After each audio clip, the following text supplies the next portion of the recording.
Le tableau à double entrée est une autre façon de présenter des données statistiques entre deux variables.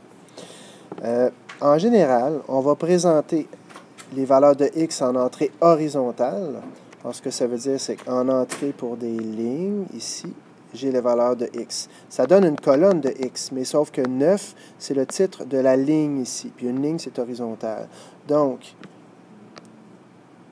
x pour les entrées horizontales, puis y pour les entrées verticales. Donc ici, j'ai les valeurs en x, et ici, j'ai la valeur en y. Ça se lit comme suit. Dans le contexte ici, en fait, j'ai le couple 1,20 3 fois. Alors, si j'avais une table des valeurs, ça se traduirait comme ceci, 1,20, 1,20, 1,20. J'aurais donc 3 fois le couple 1,20. Ici, j'ai 2 fois le couple 2,22 et ainsi de suite.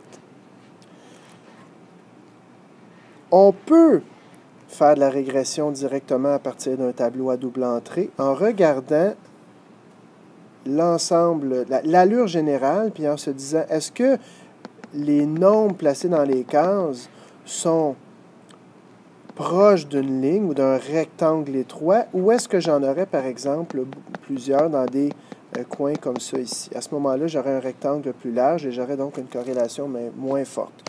Sauf que ce que je recommande toujours, c'est de transposer dans un plan cartésien, de faire le nuage de points pour ensuite de ça se lancer dans l'étude de régression linéaire. Une autre chose importante, c'est que si jamais on trace justement ce plan cartésien puis qu'on se ramasse avec plusieurs couples dans la même case, donc plusieurs couples de même valeur, ce que je vais recommander, c'est que pour que le nuage de points conserve le même nombre de points que le nombre total de données qu'on a ici, il y en a 3 plus 2, ça fait 5, plus 4, ça fait 9, et 1, 10, et 2, 12, et 3, 15, et ainsi de suite. Mais comme j'en ai 3 ici, je devrais en placer 3 autour de mon intersection. L'exemple que je donne ici, c'est que si je regarde le couple 3,24, donc 3,24 qui est ici, j'en ai 2, mais je vais soit les placer ici ou ici. Ça serait la ligne du 3, ça, c'est la ligne du 24. Donc, d'une façon ou d'une autre, je vais les garder près de l'autre, mais juste pour faire ressortir que dans mon plan cartésien, j'ai le même nombre de points que j'ai de données dans mon tableau à double entrée.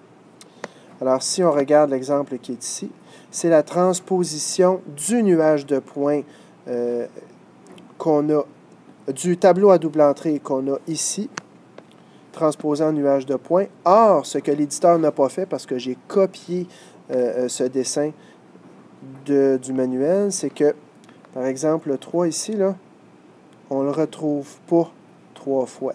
On aurait dû ici avoir 3 points disposés, par exemple, un là, puis un là, autour de l'intersection. Alors voilà, on peut très bien vous présenter à l'examen final des données sous forme de nuages de points. Souvenez-vous, il faut les transposer dans un plan cartésien pour se donner une chance d'avoir une bonne estimation de la corrélation. Ah oui, dernière chose, méfiez-vous de la présentation.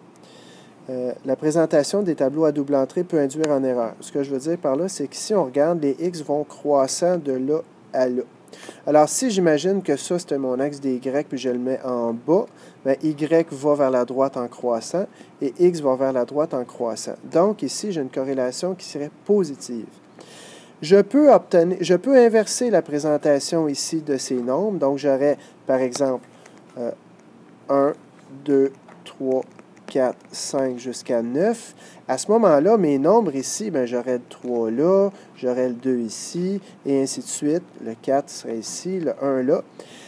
Et je devrais donc lire à l'envers la présentation, à l'envers visuellement. Mais si je lis x croît, y croît. Donc, la corrélation serait quand même positive. Mais si je ne fais pas attention à l'ordre dans lequel on a écrit ici, si ça monte ou si ça descend en ordre croissant, bien, j'aurais tendance rapidement à avoir une série de chiffres alignés comme ceci, comme étant une corrélation négative.